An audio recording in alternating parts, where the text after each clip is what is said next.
we have 75 speakers at the conference. There is only one person at the entire conference, and that's Brian Clement, that is standing up, looking people in the eyes and saying, oh, by the way, I'm not recommending you eat fruit.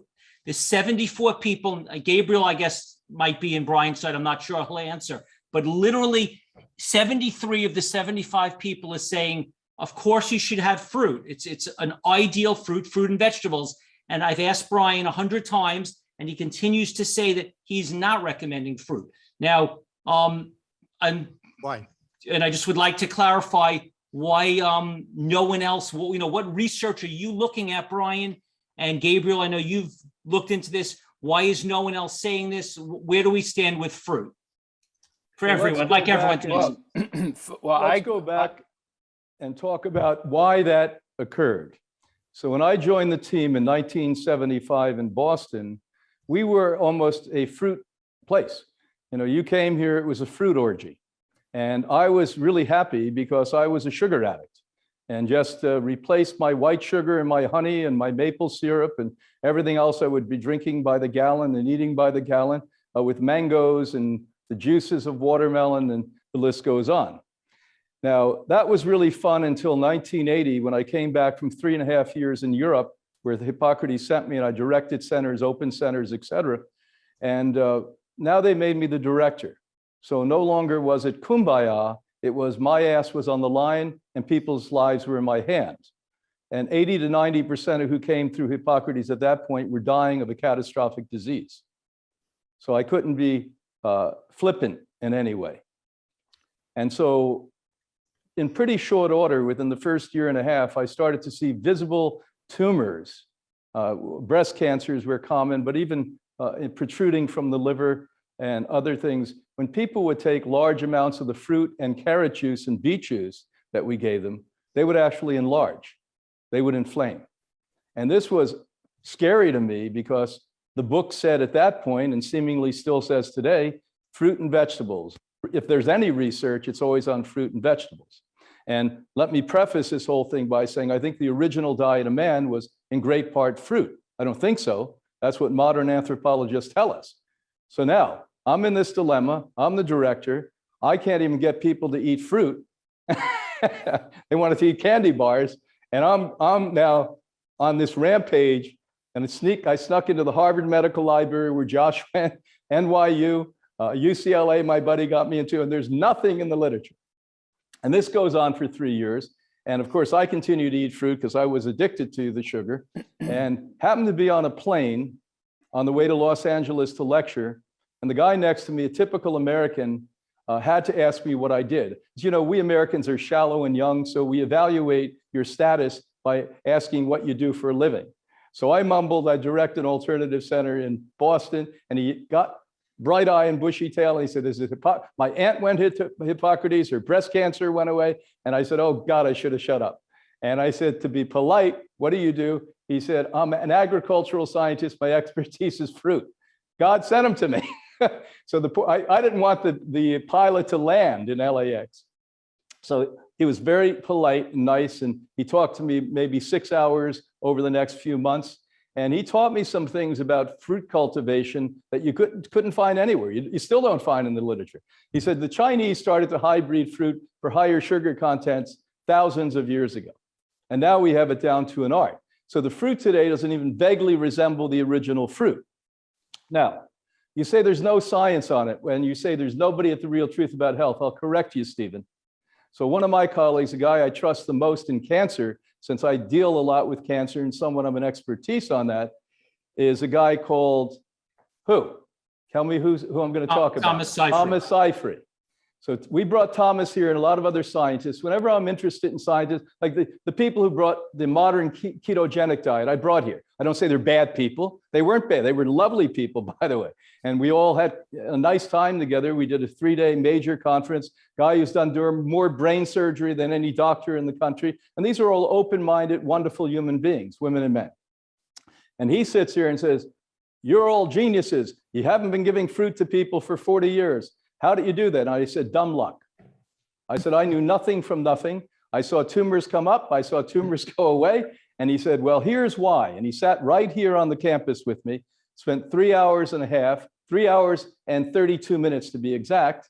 And he showed me on paper, this is why the cancers grow, because fruit sugar metabolizes like fat. No other sugar does it. It may make you fat. It may create, as you said, triglycerides and cholesterols, et cetera. But the only one that breaks down and digests like fat is fruit. And then he looked and accessed the Warburg work from literally 97 years ago now. And he showed me where Warburg was showing this, not with fruit, but sugar metabolism. That goes back to a guy in France, by the way, Maillard, who was talking about this 100 years ago. And Maillard was talking about the pathways of energy and how proteins and sugar bond together. I mean, Christ, he was ahead of his time for now, no less than Maillard. And this was amazing to me. Now, the punchline is we took fruit out of the diet for cancer. And in short order, we took fruit out of the diet for viral diseases, bacterial disease, and clinically, I watched the difference. So this is not my opinion. I watched what happened. The damn cancer started to go away. The viruses dramatically dropped, not because I think so, because we saw it on the test. Western blots, cancer tumors, and people went into remission eventually, not only from getting rid of fruit, by living a healthy diet, doing the psychotherapy, doing the energy medicine, taking the supplementation. So I won't back down from this. Maybe other people haven't dealt with as many sick people as I have since I was a 20-year-old boy in 1970. All I can tell you, fruit is sugar. It's sugar. Dr. Steer was the guy at Harvard, by the way, who was on the sugar industry's payroll and the dairy industries. They used to pit me against him to argue in NBC, CBS in Boston. The reality is he was a guy that came up with monounsaturated, confused everyone. And all sugars, and sugar is good for you. You actually, I hear people who are holistic doctors today tell me, supposed to be educated, you need to eat sugar, processed sugar for energy. No, you don't. What we know for sure, a 200-pound muscular man could eat 2 green salads a day that are moderate size, get all the sugar they need, because there's sugar everywhere. So I'm not saying you don't need sugar. Your cells need sugar. Your cells need essential fats, and your cells need nutrients. But the amount of sugars we have are the problem, and fruit has been hybrid to have shocking amounts of sugar. Nobody in their right mind doesn't know that. I appreciate your passion, Brian. It's good. I can't help it. I'm a little less passionate about it. I just noticed, because we did a lot of fasting retreats, it completely disorganizes people's blood sugars. So we stopped doing any fruit during fasting. But I also note that cancer loves fructose 10 times more than it loves cancer cells, than even glucose. I also know that brain inflammation, the glia cells of the brain, get much more inflamed with fructose. I also know in terms of diabetes, fructose disorganizes the different hormone that goes on in terms of not just insulin, okay? Leptin, insulin imbalances. So fructose has a very imbalancing effect, even though initially it doesn't raise your blood sugar directly like glucose does. But it imbalances the leptin insulin in a way that actually enhances getting diabetes, enhances levels of Alzheimer's and cognitive decline. So there are a lot of problems with fructose. And the average person, I think in the US, has about 81 grams of fructose a day. 10, 15 grams you can get by with, which is obviously very little. But the main point is that there's some very direct physiological things that fructose does, which I just kind of outlined. So that's why I don't recommend fruit for the, ultimately the same reason, because it can undermine your health. Doesn't mean you couldn't have out one piece of fruit, but the way people eat fruit, I think, I think creates a lot of inflammation in the body and is associated with a lot of degenerative decline. Let me also state to you that when people are healthy, we tell them by weight, they can eat up to 15% of their diet as ripe organic fruit. I can't see it. Get me into the ripe stuff. There's no such thing as ripe fruit. The way I came to this, between vegetables and fruit, is if I eat too much fruit, I don't, it doesn't work. I don't feel good. Then I started thinking about it is if you look at nature and you look at how much greenery is there and how much fruit is there in nature, even in the tropics, when you have fruit all year round, it's like 10 times more greens than fruit in nature, right? A lot more than that. That should tell you something. And up here where I live, you know, it's like you get fruit for like maybe 3-4 months a year, and then you got no fruit at all, but you still got lots of greens. So I came to the conclusion we ought to be eating about 10 times more vegetable than fruit. And when you do that, then the fruit's not a problem. Yeah, it makes sense. And the key is you want to eat organic. If you're eating fruit, eat organic fruit and whole fruit. You don't want to eat processed fruit. Yeah. So. Yep. And guys, it really depends on sequencing. If someone's fat and overweight, which most Americans are, then we start with the green and yellow vegetables, then we sequence over to fruit. And I say that because fruit is still a medium low calorie. It has polyphenols, it stabilizes blood sugar. The David Jenkins, who I was showing you, who created the concept of the glycemic index, stated that whole fruit balances out blood sugar. When he was asked, how much fruit can you eat each day? You know what the answer was? Anyone know the answer? Much as you want. As much as you want. 20 pieces of fruit or more was okay. But the point is that doesn't work for me. You have, for you, Everyone's different. You eat a lot of oil, and the oil desensitizes your insulin. So you couldn't handle fruit like I. Actually, omega-3s make you more insulin sensitive. Saturated fats make you insulin resistant. Omega-3s make you more insulin sensitive. Saturated fats actually block the insulin signaling inside the cells. Saturated fat from fish and meat actually kill the beta cells of the pancreas.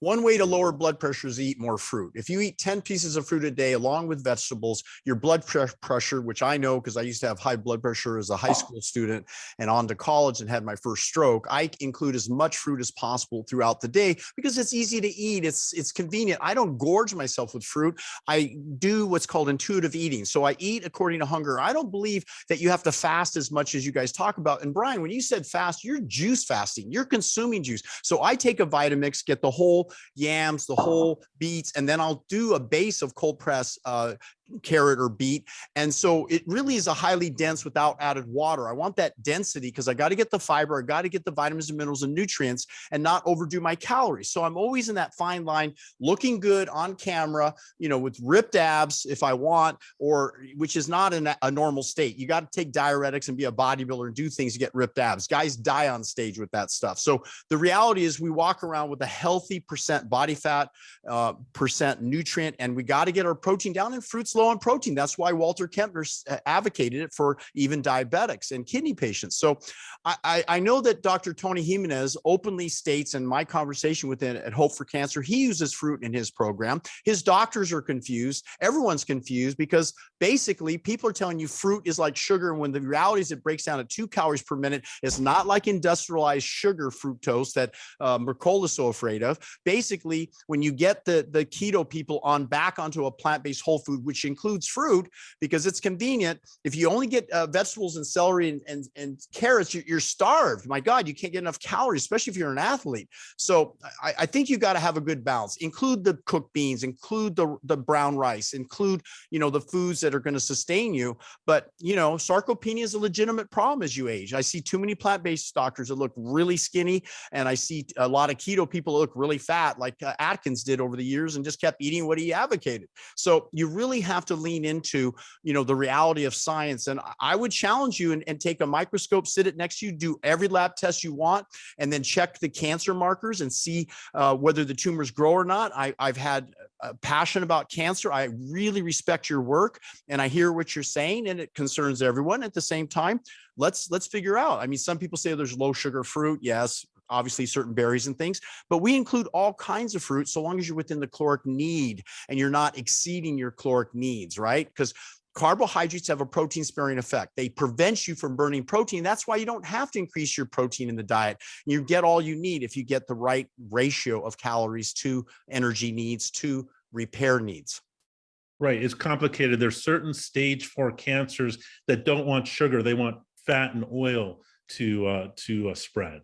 So it's not, you can't generalize to everyone. So Okay. for 25 years, we used a microscope on campus. So when we made this transition, my wife was training physicians from all over the world on microscopes. And so we were not only doing the blood test, blood profiles, and offering, more sophisticated testing. And you were running Right. lipids at the same time, right? Not Oh, just yeah, fasting, lipids but and also watching. postprandial during So, the middle of the day. So we actually saw right up front, as you do, dark field.